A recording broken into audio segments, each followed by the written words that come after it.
ప్రాణాలతో ఉండి ఈ నిజం అందరికీ చెప్పున్నా చెల్లెలికి ద్రోహం చేయలేక నేను ఎటో వెళ్ళిపోయేదాన్ని, కానీ మీ కోడలిగా మాత్రం ఉండేదాన్ని కాదు. మీ ఆఖరి కోరిక నేను తీర్చలేకపోతున్నాను. నన్ను క్షమించండి, నన్ను క్షమించండి.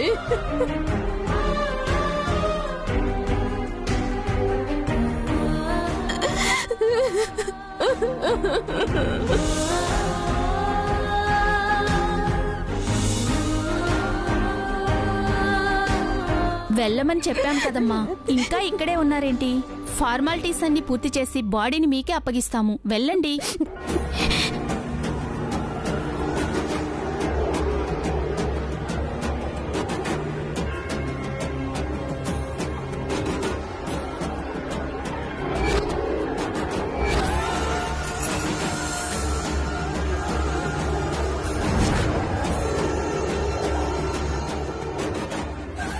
మళ్ళీ ఏంటమ్మా ఆగిపోయారు?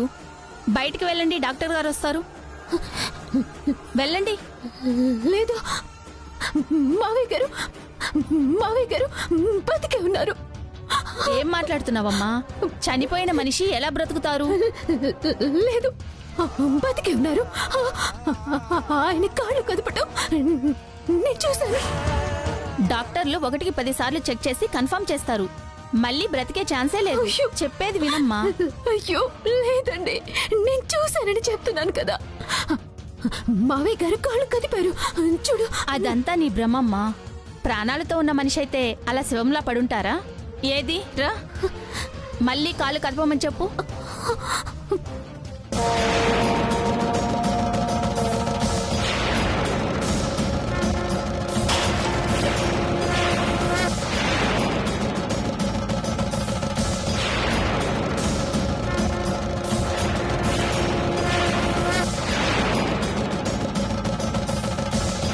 డాక్టర్,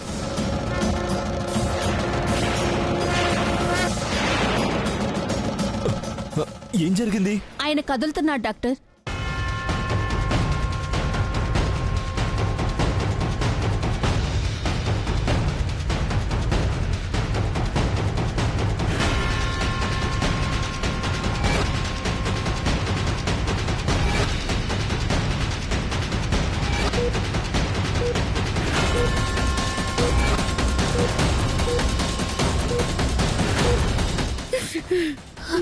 అత్తయ్య, మావయ్య గారు, మావయ్య గారు బతికే ఉన్నారు.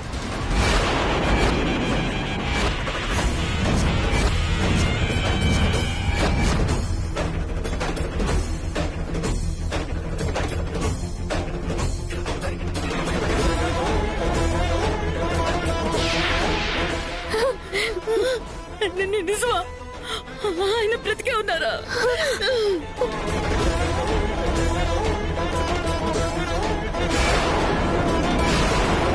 ఏమంటున్నావు అమ్మా? నా కొడుకు బతికే ఉన్నాడా? మావయ్య గారు బతికే ఉన్నారు, నేను చూశాను. నా మాట నమ్మండి. ఎంత శుభవార్త చెప్పావమ్మా. నీ వల్లే నా కొడుకు ప్రాణాలు పోయాయన్నారు. చచ్చిపోయినోడు ఎలా బ్రతికాడు? ఈ వైదేహి ఏమన్నా చేసిందా? కొంపదీసి దాని దగ్గర మాయలు మంత్రాలు లాంటి శక్తులేం లేవు కదా? కానీ నువ్వే నా కొడుకు ప్రాణాలు నిలబడ్డాయని చెప్పావు. నువ్వు మా ఇంటికి పట్టిన అరిష్టానివి కాదమ్మా, మా అదృష్టం, మా అదృష్టం. పెదనాయన బతికేశారు, సంతోషంగా ఉంది. పదండి చూద్దాం, పదండి.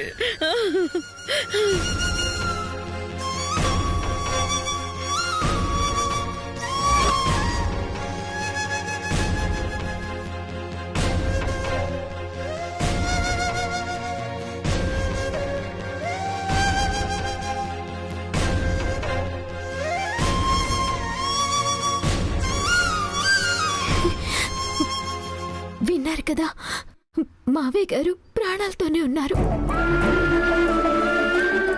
మీరే తప్పు చేయలేదు. జరిగిన దానికి మీరే కారణమని బాధపడాల్సిన అవసరం లేదు. వెళ్ళి మీ నాన్నగారిని చూడండి.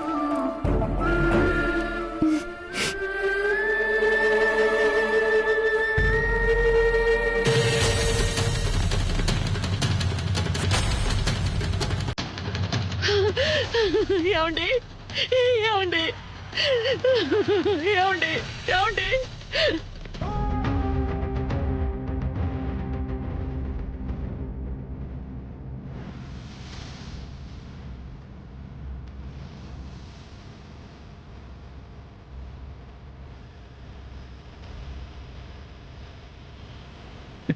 నాన్న నాన్న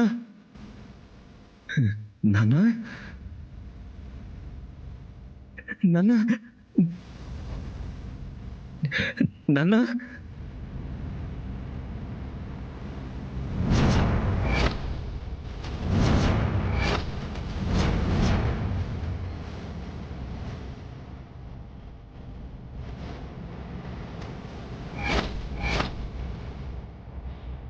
చాలా ఆశ్చర్యంగా ఉంది. ఈ నేల మా అనుభవంలో ఇలాంటి సంఘటన ఎప్పుడూ జరగలేదు. గుండెతో సహా శరీరంలో అన్ని అవయాలు పనిచేయడం మానేసి పోయిన ప్రాణాలు తిరిగి రావడం అంటే నిజంగా చాలా అద్భుతమండి.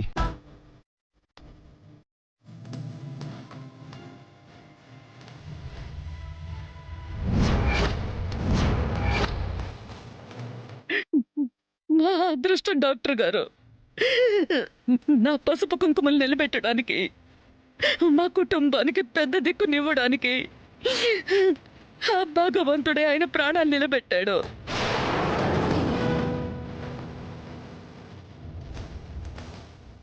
ఇప్పుడు గండం గట్టెక్కినట్టే కదా డాక్టర్? ఏ సమస్య లేదు కదా? ప్రాణాలు మాత్రమే తిరిగొచ్చాయి, కానీ ఆ సమస్య మాత్రం అలానే ఉంది. ఏంటి డాక్టర్? జీవితాంతం అయినా ఇలా మంచానికి పరిమితం అవ్వాల్సిందే.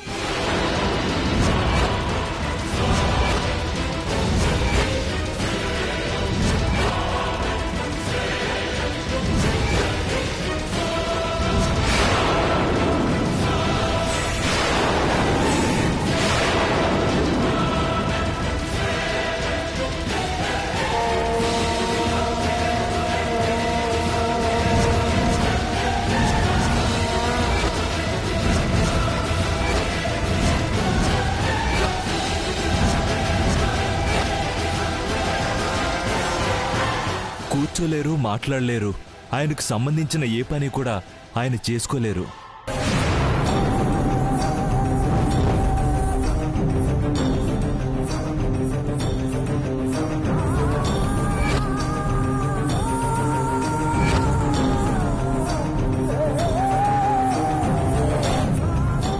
ఆయన చనిపోయారనుకున్నాం కదా, దానికి ముందు ఆయన స్టేటస్ ఇదే విషయం మీకు చెప్దామనుకున్నాను, కానీ ఇంతలోనే ప్రాణాలు పోయాయి.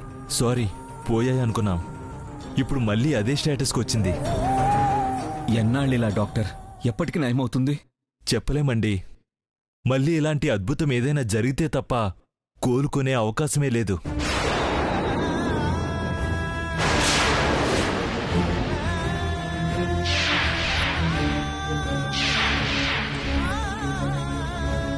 నో డాక్టర్, ఎంత పెద్ద రోగానికైనా ఏదో క్యూర్ ఉంటుంది కదా. ఎక్కడికి తీసుకెళ్ళమన్నా తీసుకెళ్తాం. ఎంత డబ్బైనా ఖర్చు పెడతాం. నాన్నగారు మామూలు మనిషి కావాలి. అలాంటి అవకాశం ఏమైనా ఉండుంటే ముందు అదే చెప్పేవాళ్ళంగా. ఎప్పుడైనా ఆయన అంతటా ఆయన చలనం రావాల్సిందే తప్ప ఎవ్వరూ ఏం చేయలేం.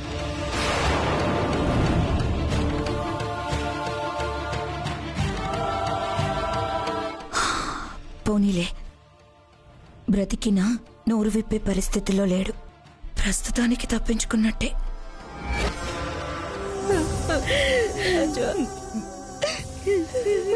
ఏంటండి మనకి పరీక్ష? మనం ఎవరికి ఏ అన్యాయం చేశాం? అత్తయ్య గారు, అత్తయ్య గారు,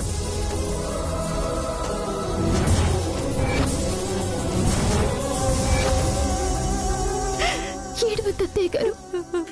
అయినా చనిపోయారనుకున్న మావయ్య గారు బతికున్నందుకు ఆనంద బాష్పాలు రాల్చాల్సింది పోయి కన్నీళ్ళు వస్తున్నాయండి.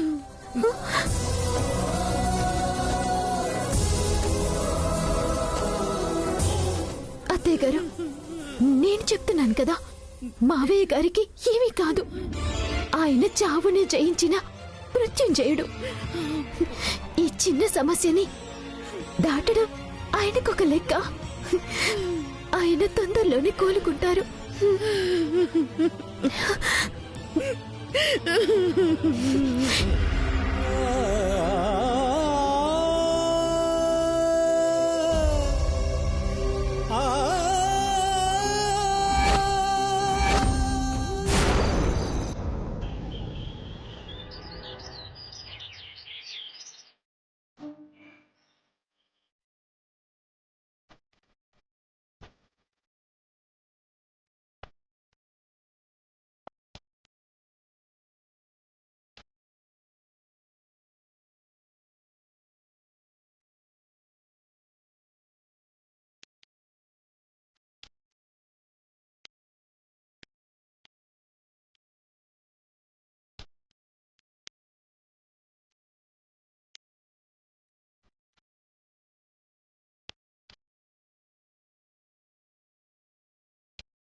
ఏంటి విశేషం కౌసల్య? ఇంత పొద్దున్నే తోరణాలు కట్టి ఇల్లంతా ధూపం వేశారు. ఈరోజు పండగేమీ లేదు కదా? ఏమో అత్తయ్య, నేను కూడా స్నానం చేసి దేవుడి గదిలోకి వెళ్లేసరికి దీపం కూడా పెట్టేశారు. ఇది నీ పని కూడా కాదా? మరెవరు చేసినట్టు? మీరు చేయలేదు, కౌశల్యమ్మ గారు చేయలేదు. మిగిలింది ఇద్దరు కోడళ్ళు. పెద్ద కోడలు ఊర్మిళ గారికైతే అంత సీన్ లేదు. ఖచ్చితంగా చిన్న కోడలు పనే అయి ఉంటుంది. సియానా? అవునమ్మగారు, అయ్యగారు తొందరగా కోలుకోవాలని పొద్దున్నే లేచి పూజలు మొదలు పెట్టినట్టున్నారు.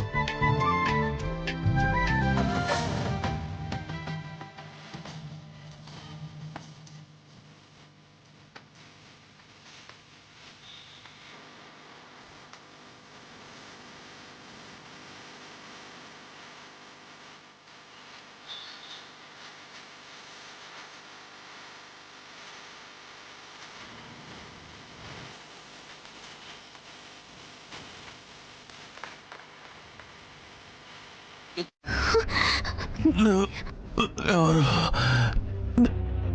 నాకు తెలిసిపోయిందమ్మా.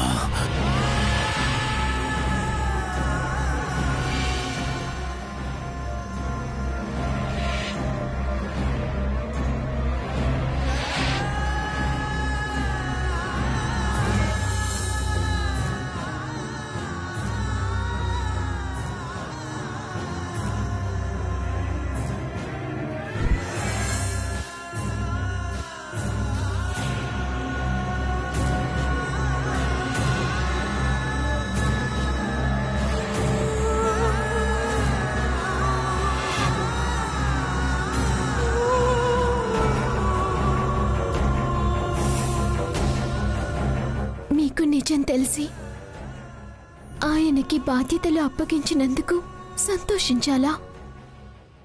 మీ కోరిక నెరవేర్చలేకపోతున్నందుకు బాధపడాలా? నాకు తెలియడం లేదు.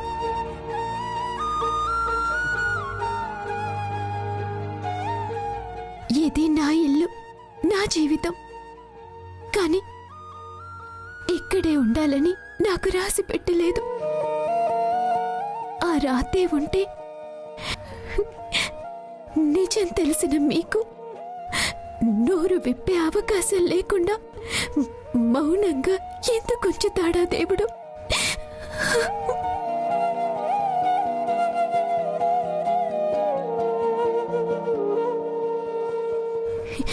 మీకే ఈ పరిస్థితి కలక్కపోయింటే నేను నాన్నకిచ్చిన మాటని కూడా పక్కన పెట్టేలా చేసి ఆయన పక్కన నన్ను నిలబెట్టేవారు కదా.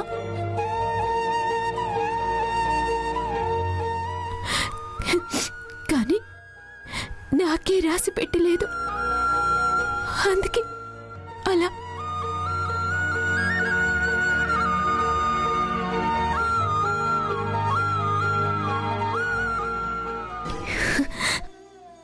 ఈ పరిస్థితిలో నేనే నిర్ణయం తీసుకున్నా. మీరు మాత్రం నన్ను క్షమించండి.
ఇది నీ పని అనుకున్నాను వైదేహి. బాధలో కూడా సంతోషాన్ని పంచడం నీకు మాత్రమే సాధ్యం.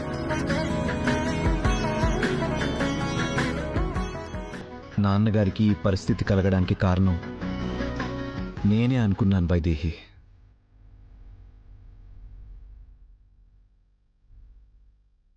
గుళ్ళో మనిద్దరం ఒకే గదిలో దొరికిపోవడం,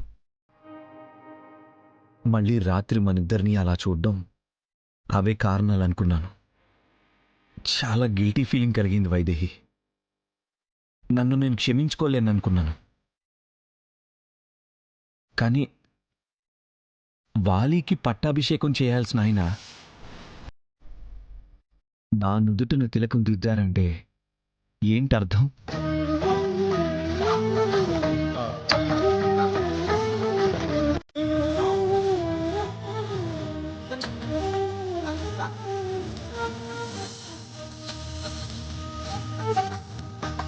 మనిద్దరం అంత సన్నిహితంగా ఉండడంలో తప్పు లేదని కదా? నాన్నే మన విషయంలో తప్పు కాదు అని నిర్ణయించుకున్నప్పుడు నువ్వు నా జీవితంలో ఉండాలని కోరుకోవడంలో అసలు తప్పే ఉంది వైదేహి?